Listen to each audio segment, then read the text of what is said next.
Design and implementation. So, operating system design involves making choices about hardware, algorithms, strategies to meet specific requirements.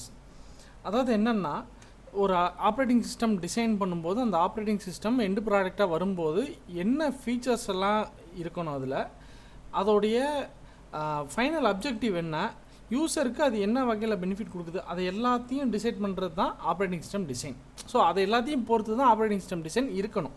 For example, first வந்து user goals. User லெவலில் இந்த operating system ஒரு operating system design பண்ணோம்னா என்னென்ன கோல்ஸ்லாம் இருக்கணும்னா, first convenient to use. System should be easy to learn and use with intuitive interfaces and clear documentation. So நமக்கு ரொம்ப user ஃப்ரெண்ட்லியாக இருக்கணும். Easy to learn, reliable, safe and fast. So இதெல்லாம் user level கோல்ஸாக இருக்கணும். System level கோல்ஸாக என்னவாக இருக்கணும்னா, அந்த operating சிஸ்டம்மை வந்து டெவலப் பண்ணும்போது டெவலப்பர்ஸ் இல்லை அந்த டீமுக்கு வந்து easy to design, implement and maintain as well. அப்புறம் ஃப்ளெக்சிபிள், ஹார்ட்வேர் கான்ஃபிகரேஷனை பொறுத்த வரைக்கும். ஸோ ஸ்பெசிஃபிக்காக இந்த மாடல் ஹார்ட்வேர் ஸ்பீக்கர் இருந்தால் தான் ஒர்க் ஆகணும், இல்லை இந்த லெவல் இந்த மாடல் மானிட்டர் இருந்தால் தான் அந்த டிஸ்பிளே கரெக்டாக வரும், அப்படிலாம் இல்லாமல் டிஃப்ரெண்ட் ஹார்ட்வேர் கான்ஃபிகரேஷனுக்கு ஃப்ளெக்சிபிளாக இருக்கணும். ரிலையபிள், அதாவது எரர் ஃப்ரீ. அப்புறம் efficient. Important design consideration. So design பண்ணும்போது என்னென்ன முக்கியமான பாயிண்ட்ஸ் நம்ம கன்சிடர் பண்ணணும் அப்படின்னா, keep the system as simple as possible. இந்த டிசைன்ஸ்லாம் ரொம்ப ஈஸியாக இருக்கணும் யூஸருக்கு.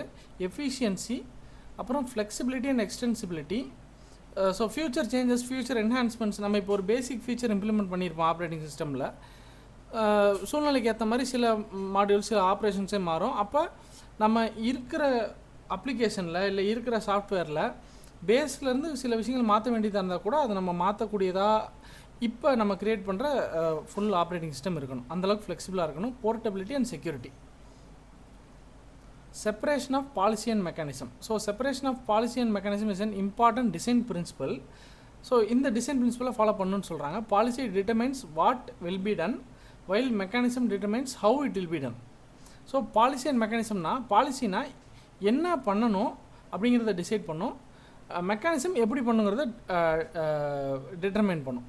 So this separation allows flexibility and make system easier to modify. So example, policy பார்த்தீங்கன்னா ஒரு குறிப்பிட்ட சினாரியோவுக்கு சிபியூ ஷெட்யூலிங் அல்காரிதம் வந்து ரவுண்ட் ராபின் யூஸ் பண்ணணும் அப்படின்னு இருக்குன்னு வச்சுக்கோங்க. ஸோ அதில் வந்து அதை எப்படி பண்ணணுங்கிறது மெக்கானிசம் நமக்கு சொல்லும். அதே மாதிரி memory allocation strategy, page replacement algorithm, இது எல்லாமே. இப்போ நான் சொன்னதே ஒரு டயக்ராமை நம்ம போட்டிருக்கோம்.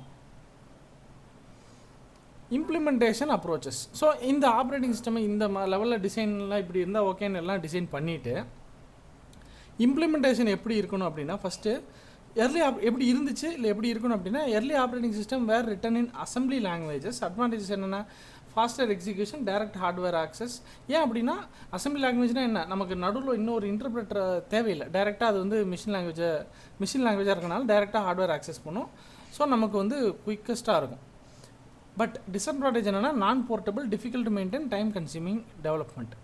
ஹையர் லெவல் லாங்குவேஜஸில் செஞ்சால், modern operating system uses high level languages like C and C++. இதோட அட்வான்டேஜ் என்னென்னா, portable across platforms and easier to understand and maintain. Disadvantage என்ன, slightly slower execution than assembly. ஏன்னா இந்த ஹையர் லெவல் லாங்குவேஜுங்கிறதுனால அதை நம்ம compile பண்ணி எக்ஸிக்யூட்டபிளாக வச்சுருப்போம். ஸோ அதனால வந்து லார்ஜர் கோட் சைஸு, சில காம்ப்ளிகேஷன்ஸ் இருக்கும். Mixed approach. Most practical approach combines both methods. Critical performance section எல்லாமே அசம்பிளி லாங்குவேஜில் எழுதிட்டு அதிலேருந்து ஒரு சிஸ்டம் காலை வந்து நம்ம ஆப்ரேட்டிங் சிஸ்டம் யூஸ் பண்ணிக்குவோம். அதே மாதிரி தேவையான இடத்துல ஹை லெவல் லாங்குவேஜ் யூஸ் பண்ணிக்குவோம். ஸோ இந்த சிஸ்டம் ஸ்ட்ரக்சர் என்னென்ன அப்ரோச்சஸில் செய்யலாம் அப்படின்னா, monolithic structure. All OS functions are in single large program. ஒரே ப்ரோக்ராம், எல்லாமே ஒரே ப்ரோக்ராமில் இருக்கும். இந்த இடத்துல டிஸ்அட்வான்டேஜ் என்னென்னா, ஏதாவது ஒரு இடத்துல எரர் இருந்துச்சுன்னா அந்த என்டையர் ஓஎஸும் கிராஷ் ஆகிரும். லேயர்டு அப்ரோச், இது நம்ம ஆல்ரெடி பார்த்துருக்கோம். ஹைரார்கிக் லேயர்ஸாக பிரிஞ்சிடும். சென்டரில் கர்னல் இருக்கும், அப்புறம் ஒவ்வொரு லேயராக இருக்கும் ஹார்ட்வேர் எல்லாமே. மைக்ரோ கர்னல், அதில் வந்து என்னென்னா இதுவும் அதே மாதிரி தான். கர்னல் சென்டரில் இருக்கும், அப்புறம் அதை சுற்றி அடுத்தடுத்த மாடியூல்ஸ் இருக்கும். இது வந்து மாடுலர் அப்ரோச். கர்னலுக்குள்ளேயே வந்து இருக்கிற எல்லா ஃபீச்சர்ஸையும் தனித்தனியாக மாடியூல்ஸாக பிரித்து வச்சிரும். அடுத்தது ஹைப்ரிட் அப்ரோச். ஹைப்ரிடுங்கிறது வந்து காம்பினேஷன். ஸோ இது நம்ம இது வரைக்கும் எக்ஸ்பிளைன் பண்ணது ஒரு டயக்ராமாக போட்டிருக்கோம். Layered, micro kernel and modular. Performance consideration, என்னென்ன பர்ஃபார்மன்ஸ்லாம் நம்ம மைண்டில் வச்சுக்கிட்டு இந்த ஆப்ரேட்டிங் சிஸ்டம் டெவலப் பண்ணும்போது இருக்கணும் அப்படின்னு பார்த்தீங்கன்னா, system call overhead, minimize frequency of system call. System calls வந்து அடிக்கடி கால் பண்ணக்கூடாது. ரொம்ப அன்லெஸ் இட் இஸ் நீடட் அதை கால் பண்ணாமல் இருக்கிற அளவுக்கு சிஸ்டம் எஃபிஷியண்ட்டாக இருக்கணும். கான்டெக்ஸ்ட் ஸ்விட்சிங், reduce unnecessary contact ஸ்விட்சஸ். Memory management, memory ரொம்ப எஃபிஷியண்ட்டாக யூட்டிலைஸ் பண்ணணும். ஐஓ ஆப்ரேஷன்ஸ் வந்து குவிக்கஸ்ட்டாக இருக்கணும். அதேமாதிரி டேட்டா லாஸ் இருக்கக்கூடாது. ஏதோ ஒரு சினாரியோவில் யூஸர் டைப் பண்ணுற இன்புட்னா அந்த டைப் பண்ணுற இன்புட் ப்ராப்பராக வாங்கிடணும். அவுட்புட்டும் வந்து சென்ட் பண்ணும்போது பஃபர்லேயே ஏதோ இடத்துல லாஸ்ட் ஆகாமல் யூஸருக்கு கரெக்டாக போய் சேர்ந்துடணும். அதேமாதிரி கோட் ஆப்டிமைசேஷன், ஹார்ட்வேர் யூட்டிலைசேஷன்.